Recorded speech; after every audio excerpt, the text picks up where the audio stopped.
Movie की शुरुआत सरली नाम की एक लड़की से होती है जो अपनी स्टडी करने के साथ बेबी सिटिंग का काम भी करती है। लेकिन बेबी सिटिंग करने के साथ ये उनके फादर्स के साथ इंटीमेट भी होती हैं। अब सरली और उसकी फ्रेंड्स अपने क्लाइंट के साथ इंटीमेट होने के लिए शहर से दूर एक जगह पर चले जाते हैं, जहाँ पर सरली उन्हें अपने बारे में बताती है कि वो ये सब किसी की वजह से नहीं करती बल्कि अपनी मर्जी से करती है। और अब स्टोरी फ्लैशबैक में जाती है जहाँ से सरली ने ये काम स्टार्ट किया था। पास्ट में हम सरली को अपनी क्लासरूम में देख पाते हैं जहां उसकी दो फ्रेंड्स भी थी जिनका नाम मेलिसा और ब्रेंडा है। ब्रेंडा का एक भाई भी है जो सरली को पसंद करता है। शाम को सरली को लेने के लिए माइकल उसके घर आता है क्योंकि उसने सरली को बेबी सिटिंग के लिए रखा हुआ था। माइकल सरली को अपने घर पर बच्चे के साथ छोड़कर अपनी वाइफ के साथ डिनर पर जाता है। माइकल के साथ डिनर पर उसका एक ओल्ड फ्रेंड भी होता है जो उसे अपने साथ काम करने को कहता है, लेकिन माइकल की वाइफ उसे पसंद नहीं करती तो वो मना कर देती है। जब डिनर के बाद ये दोनों घर आते हैं तो सरली को घर में चीजों को साफ करते हुए देखते हैं क्योंकि सरली को घर में खराब चीजें पसंद नहीं होती। अब माइकल सरली को उसके घर पर छोड़ने के लिए जाता है तो रास्ते में उसे खाना खाने के बारे में पूछता है तो सरली मना करती है। माइकल सरली को खाना खिलाने के लिए बाहर एक रेस्टोरेंट में लेकर जाता है जहाँ पर वो सरली के साथ बातों बातों में फ्लर्ट करने लगता है। तो बातों बातों में सरली उसकी वाइफ गेल के बारे में पूछने लगती है वो दोनों कैसे मिली।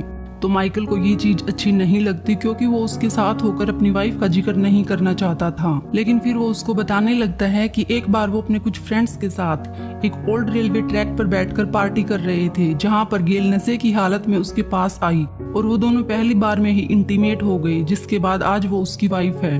अब माइकल सरली से उसके बॉयफ्रेंड के बारे में पूछता है तो वो मना कर देती है। ये जानकर माइकल सरली को बाहर घुमाने ले जाता है जहाँ वो सरली को किस भी करता है। लेकिन जब माइकल उसे छोड़ने उसके घर जाता है तो उसे अपनी गलती का एहसास होता है और वो सरली को एक्स्ट्रा पैसे दे देता है। अगले दिन शाम को सरली अपनी फ्रेंड्स के साथ एक कैफे में जाती है जहाँ पर उसे माइकल अपनी वाइफ के साथ मिलता है। माइकल की वाइफ सरली को देखकर उसके पास आती है और उससे फिर से अपने बच्चे की देखभाल करने के लिए कहती है। लेकिन अगली बार माइकल जब सरली को छोड़ने उसके घर जाता है तो रास्ते में ये दोनों इंटीमेट होते हैं और जाते हुए माइकल उसे $200 एक्स्ट्रा देता है ताकि वो अपना मुंह बंद रखे। लेकिन ये सरली को अच्छा नहीं लगता क्योंकि वो माइकल को पसंद करने लगी थी, पर फिर भी वो उन पैसों को रख लेती है। अगले दिन क्लास में सरली की फ्रेंड मेलिसा उससे उसके काम के बारे में पूछती है कि वो बेबी सिटिंग का काम क्यों करती है, उसे इसके कितने पैसे मिलते हैं। तो सरली बताती है कि उसे उसके लिए $200 मिलते हैं। मेलिसा हैरान होकर पूछती है आखिर वो ऐसा क्या करती है, तो सरली उसको इंटीमेट होने के बारे में बता देती है। ये सब सुनकर मेलिसा सरली को ऐसा करने से रोकती है तो सरली इसे एक गलती बताकर आगे से ऐसा न करने को कहती है। अब अगली बार सरली फिर से माइकल के घर बेबी सिटिंग के लिए जाती है और उसके साथ इंटीमेट होती है। अब सरली को भी ये सब करना अच्छा लगने लगा था। माइकल अपने एक दोस्त को भी बेबी सिटर के बारे में बताता है तो वो उसे भी एक ऐसे ही बेबी सिटर से मिलाने को कहता है। माइकल के कहने पर सरली अपनी फ्रेंड मेलिसा से बेबी सिटिंग के लिए पूछती है तो मेलिसा उसकी बात मान जाती है, जिसके बाद वो माइकल के फ्रेंड के पास जाकर इंटीमेट होती है। इस तरह ये दोनों ऐसे ही बेबी सिटिंग के साथ इंटीमेट होने का काम करती रहती हैं। एक दिन इन्हें 3 लोगों की जरूरत होती है तो सरली अपनी फ्रेंड ब्रेंडा को भी इसमें शामिल कर लेती है, लेकिन ये उसे इंटीमेट होने के बारे में नहीं बताती। और जब ब्रेंडा बेबी सिटिंग के लिए जाती है पर जब बच्चे का फादर उसे वापस घर छोड़ने जाता है तो वो उसे किस करने लगता है, पर यह सब ब्रेंडा को ठीक नहीं लगता तो वो उसे रोक देती है। लेकिन जब वो आदमी ब्रेंडा की तारीफ करने लगता है तो ब्रेंडा भी ये सुनकर उसकी तरफ अट्रैक्ट होने लगती है, जिसके बाद ये दोनों इंटीमेट हो जाते हैं। और फिर ब्रेंडा सरली से मिलने उसके घर जाती है। वो उससे पूछती है कि वो ये सब कब से कर रही है, तो सरली बताती है कि वो 1 महीने से ये सब कर रही है। ये सुनकर ब्रेंडा भी ये काम कंटिन्यू करने लगती है क्योंकि वो इसे काफी इंजॉय कर रही थी। पर एक दिन ब्रेंडा अपनी बहन नदीन को भी इस काम के बारे में बताती है। वो नदीन को भी ये सब करने को पूछती है तो वो भी तैयार हो जाती है। और जब नदीन पहली बार बेबी सिटिंग के लिए जाकर आती है तो सरली उसे 20% हिस्सा मांगती है, जैसे उसने ब्रेंडा से भी लिया था। लेकिन यहाँ नदीन को न चाहते हुए भी उसे पैसे देने पड़ते हैं। पर कुछ टाइम बाद धीरे धीरे सरली के कस्टमर्स कम होने लगते हैं और जब वो इसके पीछे का रीजन पता करती है तो उसे पता चलता है कि ब्रेंडा की बहन अपनी फ्रेंड्स के साथ मिलकर अलग से काम कर रही हैं। ये जानकर सरली काफी गुस्सा होती है। वो इसके बारे में ब्रेंडा से बात करती है तो सरली को ब्रेंडा की बातों से लगता है कि वो अपनी बहन को बचाने के लिए उसे सपोर्ट कर रही है, तो सरली इससे और ज्यादा गुस्सा हो जाती है। इसके बाद रात को सरली माइकल को साथ लेकर स्कूल जाती है, जहाँ वो ब्रेंडा और उसकी बहन के लॉकर तोड़कर चेक करती है तो उन्हें कुछ नहीं मिलता, लेकिन एक दो लॉकर को तोड़ने से किसी को शक न हो जाए इसीलिए वो साथ में मिलकर सभी लॉकर को तोड़ देते हैं। अब अगली सुबह जब ब्रेंडा की बहन और उसकी फ्रेंड्स ये सब देखती हैं तो वो काफी डर जाती हैं। वहीं शर्ली उन्हें धमकी देती है कि अगर आगे उन्होंने उसे बताए बिना कुछ किया तो बहुत बुरा होगा।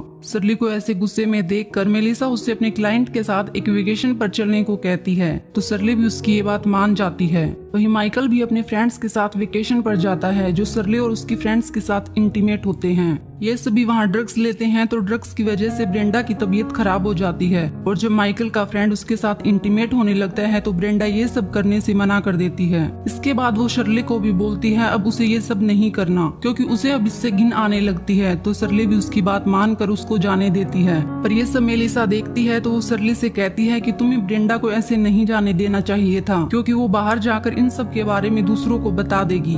तो शर्ली उसे इन सब के बारे में सोचने से मना करती है। अब मेलिसा फिर से रात को शर्ली से मिलने आती है और उसको बताती है कि उसका कॉलेज में एडमिशन हो चुका है, लेकिन अगर उनके काम के बारे में बाहर किसी को पता चलता है तो उसका एडमिशन कैंसिल हो जाएगा।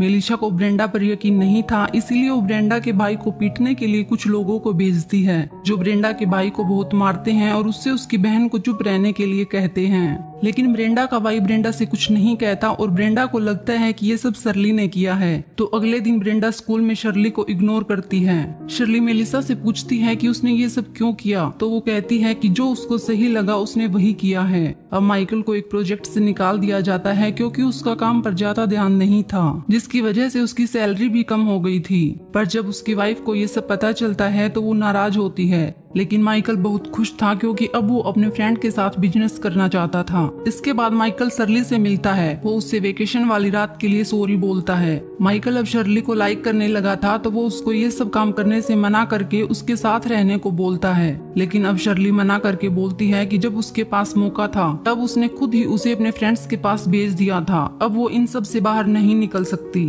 और फिर रात को शर्ली ब्रेंडा को सॉरी बोलने के लिए फोन करती है तो ब्रेंडा का भाई कॉल रिसीव करके बताता है उसकी बहन अभी थोड़ा बिजी है। तो शर्ली नदीन के बारे में पूछने लगती है तो शर्ली को पता लगता है कि वो बेबी सीटिंग के लिए गई है। शर्ली इससे काफी गुस्सा हो जाती है और वो ब्रेंडा की बहन को रंगे हाथों पकड़ने के लिए मेलिसा को कॉल करती है। मेलिसा अपने क्लाइंट के साथ होती है तो ये उसी क्लाइंट की गाड़ी में ब्रेंडा की बहन को रंगे हाथ पकड़ने के लिए जाते हैं। ये वहाँ पहुँचकर नदीन की पिटाई कर देते हैं और आगे से उसे ऐसा करने से मना करते हैं। तभी नदीन जिस आदमी के साथ इंटीमेट हो रही थी वो गाड़ी से बाहर आता है तो शर्ली उसे देखने पर शॉक हो जाती है, क्योंकि वो आदमी शर्ली का फादर था।